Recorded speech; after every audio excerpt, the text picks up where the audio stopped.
In the words of Roy Keane, Steve, that's a nonsense. It's pathetic. How we doing, everybody? Kev Ashford back in the saddle for another VanCam here on the biggest Man United fan channel in the land. This is the United Stand. Hope everybody is well. This is your preview. Your look ahead to Nottingham Forest against Manchester United. And if you'd be ever so kind as to finger that like button.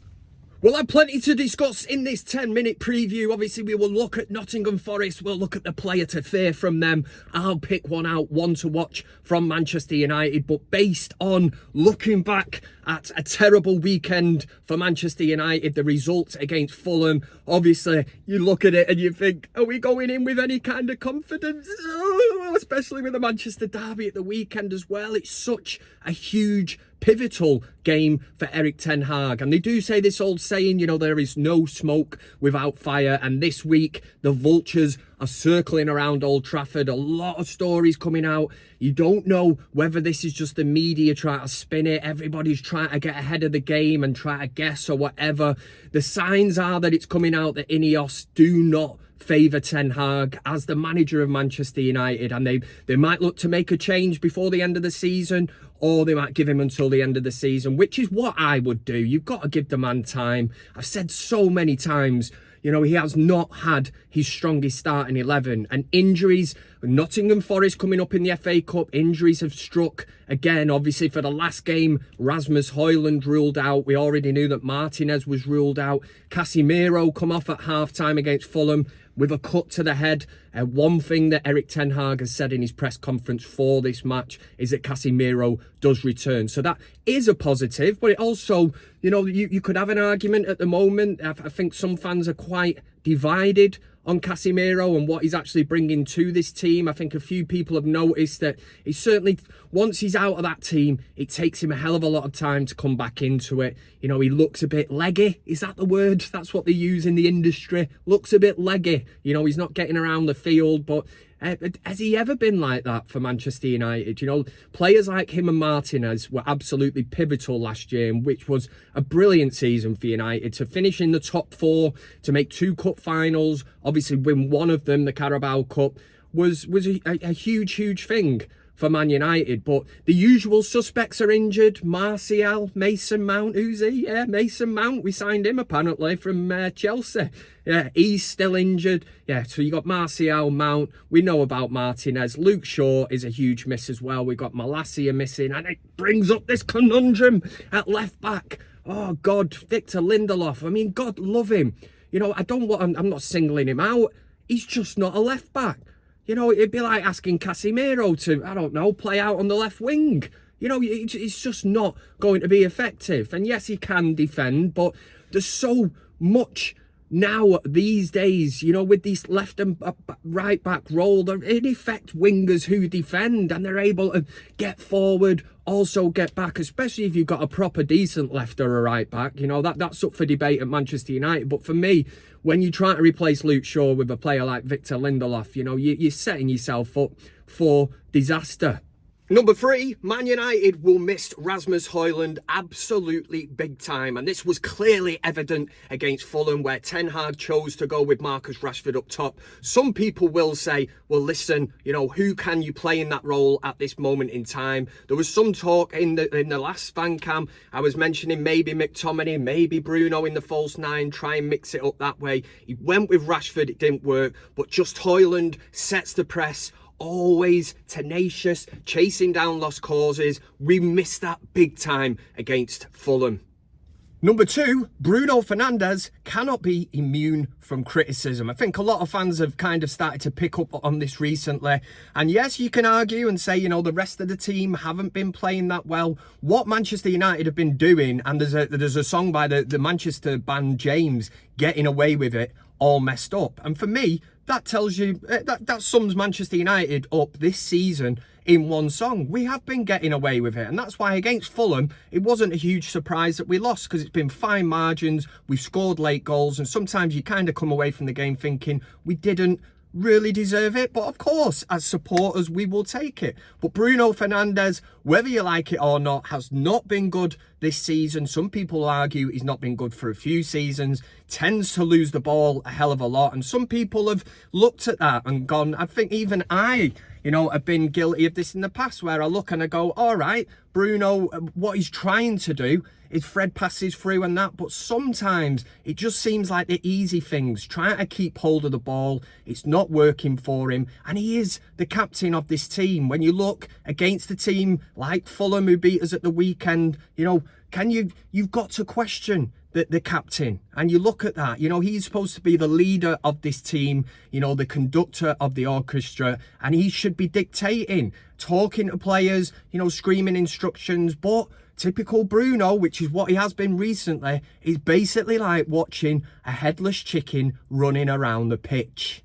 Number one, Marcus Rashford is not and never will be a striker. You play him up front and you lose something. I mentioned it previously here that, the losing Rasmus Højlund was really, really huge for Manchester United, but the lack of effect that Marcus Rashford had on the game against Fulham, and some people were trying to defend him, saying when it's Højlund, it's not service, when it's Rashford, it's lack of effort. It was lack of effort. Anybody that was at Old Trafford for that game, anybody who watched the game, would clearly have seen that Marcus Rashford is not willing to run the channels, he's not willing to chase people down, and that, as a striker, as a centre forward in the Premier League, these are basic fundamentals, and he must have been asked to try and do that job and cover for Rasmus Højlund. His body language was absolutely shocking. I'm kind of looking at him and I'm thinking, this is a guy who doesn't look interested and doesn't want to be at Manchester United. Now, for me, from Kev's point of view, if that is the case, then in the summer, Manchester United should look to cash in on Marcus Rashford, get the money. It could be better for all parties. It could be even,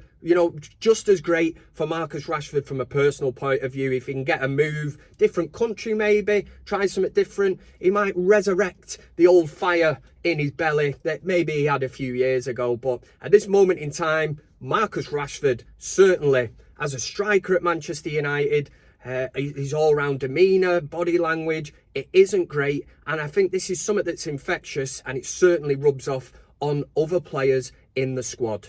Nottingham Forest against Manchester United then.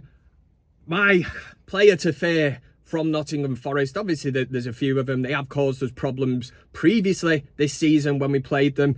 The one I'm going to go for is ex-Manchester United player, Rhythm is a Dancer, Anthony Elanga. Sorry for the song, but I had to fit that one in. But yes, I'm going with Anthony Elanga, and that's purely down to the fact that, like any player that exits Old Trafford, he will have a point to prove. He has played well against us previously. He'll certainly want to say, why did you sell me? And I think a lot of Manchester United fans as well. I mean, when we take into consideration the issues that we have had on, out on the wing, let's particularly say on the right-hand side, when you look at a player like Anthony, who come to Manchester United for around £90 million, and then you look, he was supposed to be the upgrade on Elanga. The fact that we didn't loan Elanga out and maybe look ahead to the future is another mistake that has been made by Manchester United, because I'm pretty sure that a successful loan spell at Nottingham Forest, I think Manchester United would have been looking at probably recalling him back in the summer. But that's, you look at the statistics and what Elanga has done in a Nottingham Forest team who haven't been great this season, but what he has done is basically more than Anthony. And I know what you're thinking. You're probably going to say, well, Kev, that's not hard. Even probably me, I've done more than Elanga this season. I'm not even played. So that tells you everything you need to know. But the Manchester United player, the one to watch for me for Manchester United, I'm going to go with Casemiro. I really am, because I think that there's question marks over him at the moment. Some people are probably writing him off and saying that he is done. But this is a huge game. And when you think back to last season, you think back to that Carabao Cup final and that, this was the guy that was bang on it, bang at it, knows how to win trophies. And I think that sometimes when we talk about a leader at Manchester United, I question Bruno Fernandes as a captain. I'm not sure what you think. Obviously, get in the comments section if you agree or disagree with anything that I'm saying, and make sure you comment. But Casemiro, I think, can be the difference, and especially in the middle of the park, that's where the battles are won. And we will just have to see, won't we? But as always, I am looking forward to the game. I think we need to get this defeat against Fulham out of our system, and what better way to do it than an FA Cup game? You know, this is do or die. Could it end Ten Hag? If Manchester United are knocked out, will Eric Ten Hag get the bullet? Obviously, another one for the comment section. I will dip in later on and see what everybody has been saying, because that's my duty, that's my job, man. But Nottingham Forest against Manchester United, it's gonna be tough. It's gonna be tough, but we need a reaction from the absolute shithousery of a performance that was at Old Trafford. What them fans in Old Trafford were subjected to. You have to go and put it right. And the away fans will always be bob on. They'll be there singing their hearts out. So, you know, even if you don't do it for the fans, for God's sake, do it for yourselves. Show some pride. And for United, what a week this is going to be. Come on, United! Are you?